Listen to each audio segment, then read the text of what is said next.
sebelum ni? Okey, saya ada masalah kulit. Okey. Tangan saya ni ada tumbuh bintik-bintik berair. Okey. Dan dia walaupun sikit tapi terlalu gatal. Okey. Okey, tak boleh kena sabun.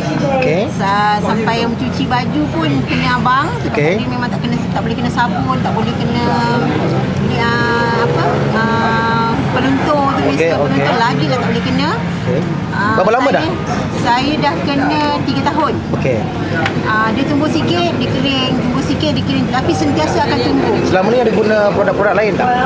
Saya selalunya pergi klinik. Okey. Saya pergi klinik. Krim lah ya? Dia bagi krim, dia bagi ubat makan, lepas tu dia bagi bijirin untuk jaga diet dia kata.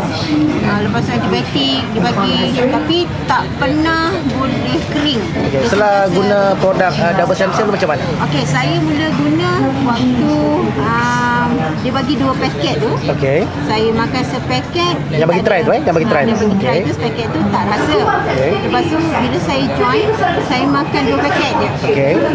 2 secet lah maksudnya? Hari ketiga benda tu kering. Okey. Dan tak tumbuh lagi yang baru. Oh, okey. So sekarang macam mana keadaan? Dah makan berapa paket dah? Okey, saya dah makan sekotak. So jadi kesan macam mana? Kering. Yang kat kaki pun kering. Sekarang saya dah boleh mencuci, dah boleh kena sabun, cuci pinggan pun dah boleh. Okey. Terima kasih